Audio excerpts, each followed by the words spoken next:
সুপ্রিয় দর্শক, আসসালামু আলাইকুম। ম্যাচ জিতলেও শেষের ব্যাটিং নিয়ে দুর্ভাবনায় লিটন। পারভেজ হোসেন ইমনের দুর্দান্ত সেঞ্চুরির পর পেসারদের দাপটে শারজায় সংযুক্ত আরব আমিরাতকে 27 রানে হারিয়ে সিরিজ শুরু করলো বাংলাদেশ।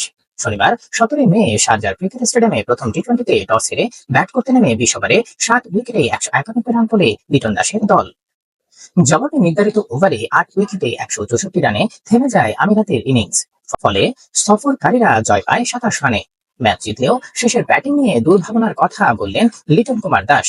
ম্যাচ শেষে পুরস্কার বিতরণী মঞ্চে পারভেজের ব্যাটিং এর প্রশংসা করলেও শেষ দিকে রান করতে না পারার আক্ষেপের কথা বলেন টি-20তে বাংলাদেশের নতুন অধিনায়ক লিটন। তিনি বলেন, অবশ্যই ভালো স্কোর ছিল, উইকেট ব্যাটিং এর জন্য খুবই ভালো ছিল।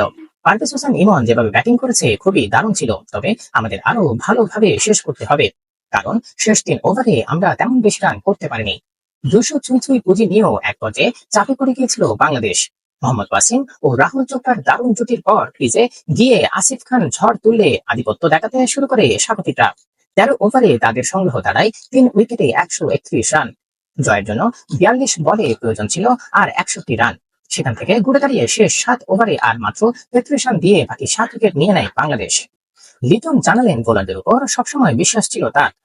চমৎকার ব্যাটিং এ জয়ের সম্ভাবনা জাগানো আমিরাতের ব্যাটসম্যানদেরকেও প্রাপ্য কৃতিত্ব দিতে ভুল করেনি বাংলাদেশ ক্যাপ্টেন লিটন দাস। তিনি বলেন, সংযুক্ত আরব আমিরাতের ব্যাটসম্যানরা খুব ভালো খেলেছে, তাদেরকে কৃতিত্ব দিতেই হবে। যেভাবে মাঝের ওভারে তারা ব্যাটিং করেছে, আমাদেরকে নিজেদের বোলিংয়েও মনোযোগ দিতে হবে। এই মাঠ ও উইকেটে কোন ধরনের বোলিং কাজে লাগবে সেটি শিখতে হবে।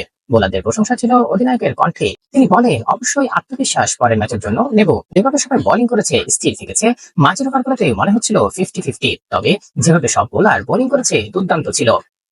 সুপ্রিয় দর্শক, এ ধরনের মজার খেলা সমাপ্তিতেই আমাদের সঙ্গেই থাকুন। ধন্যবাদ। আসসালামু আলাইকুম।